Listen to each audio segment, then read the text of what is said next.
കരൂർ അപകടത്തിൽ ആദ്യ അറസ്റ്റ് രേഖപ്പെടുത്തിയിരിക്കുന്നു. ഒളിവിലായിരുന്ന ടി.വി.കെ കരൂർ വെസ്റ്റ് ജില്ലാ സെക്രട്ടറി മതിയഴകനാണ് അറസ്റ്റിലായത്. അതിനിടെ വിജയുടെ നേതൃത്വത്തിൽ പാർട്ടി നേതാക്കളുടെ യോഗം ചേർന്നു.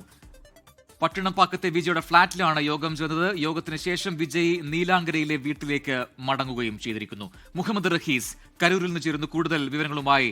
റഹീസ്, അങ്ങനെ ആദ്യ അറസ്റ്റ് ഈ കരൂർ ദുരന്തത്തിൽ ഉണ്ടായിരിക്കുന്നത് ടി.വി.കെ കരൂർ വെസ്റ്റ് ജില്ലാ സെക്രട്ടറി മതിയഴകന്റേതാണ്. നേരത്തെ തന്നെ അത്തരത്തിൽ കേസെടുക്കുമെന്നും അറസ്റ്റ് ഉണ്ടാകുമെന്നൊക്കെയുള്ള സൂചനകൾ വന്നിരുന്നു. നടപടികളിലേക്ക് ഇപ്പോൾ പോലീസ് കടന്നിരിക്കുന്നു. ഒപ്പം തന്നെ എഫ്ഐആറിൽ ഗുരുതരമായ പരാമർശങ്ങൾ ടി.വി.കെക്കും വിജയ്ക്കുമെതിരെ ഉണ്ടല്ലോ. എപ്പോഴാകും പോലീസ് അറസ്റ്റ് തുടങ്ങുക എന്നുള്ളത് പ്രസക്തമായ ഒരു ചോദ്യമായിരുന്നു. അപ്പോൾ പോലീസ് എന്തായാലും അറസ്റ്റ് നടപടികളിലേക്ക് കടന്നിരിക്കുന്നു. നേരത്തെ ഇന്നലെ തന്നെ ഈ കരൂർ വെസ്റ്റ് ജില്ലാ സെക്രട്ടറി ആയിട്ടുള്ള മതിയഴകന് എതിരെ, ഒപ്പം തന്നെ ടി.വി.കെ ജനറൽ സെക്രട്ടറി ആയിട്ടുള്ള എൻ ആനന്ദ് ഉൾപ്പെടെയുള്ള നേതാക്കൾക്കെതിരെ ഇന്നലെ കേസെടുത്തിരുന്നു.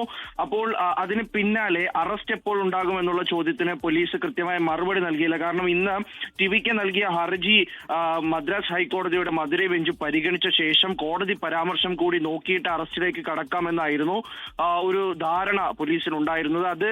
അതിന് പിന്നാലെ കോടതി ആ കേസ് പരിഗണിക്കുന്നില്ല എന്ന് കണ്ടതോടുകൂടിയാണ് അറസ്റ്റിലേക്ക് കടന്നിരിക്കുന്നത്. അതിൽ ആദ്യ അറസ്റ്റ് ടി.വി.കെയുടെ വെസ്റ്റ് ജില്ലാ സെക്രട്ടറി ആയിട്ടുള്ള മതിയഴകൻ അറസ്റ്റിലായിരിക്കുന്നു. അദ്ദേഹം ഇന്നലെ മുതൽ ഒളിവിലായിരുന്നു. ഇന്ന് രാവിലെ പലതവണ പോലീസ് ഇയാളുടെ വീട്ടിലെത്തി. പക്ഷേ ഇയാൾ അവിടെ ഒന്നും ഉണ്ടായിരുന്നില്ല. പാർട്ടി ഓഫീസിൽ പോലീസ് പരിശോധന നടത്തിയിരുന്നു. മറ്റു പല സ്ഥലങ്ങളിലും പരിശോധിച്ചെങ്കിലും ഇയാളെ കണ്ടെത്താൻ കഴിഞ്ഞില്ല.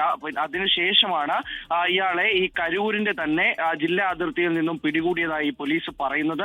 ഇനി അടുത്ത ചോദ്യം എപ്പോഴാകും ഈ ടി.വി.കെ ജനറൽ സെക്രട്ടറി എൻ ആനന്ദിനെ അറസ്റ്റ് ചെയ്യുക എന്നുള്ളതാണ്. ആ അറസ്റ്റിലേക്ക് കൂടി കടന്നാൽ അത് ടി.വി.കെക്ക് വലിയ പ്രഹരമാകും. പ്രജിൻ. ശരി, മുഹമ്മദ് റഹീസാണ് കരൂരിൽ നിന്ന് വിശദാംശങ്ങൾ നൽകിയത്. ലോകത്തെവിടെയായാലും ഏത് സമയത്തും 24 വാർത്തകളും ഓഗ്മെന്റഡ് റിയാലിറ്റി പാക്കേജുകളും എക്സ്പ്ലെയിനറുകളും വിശദമായി കാണാൻ ഞങ്ങളുടെ യൂട്യൂബ് ചാനൽ നിങ്ങൾക്ക് സബ്സ്ക്രൈബ് ചെയ്യാം.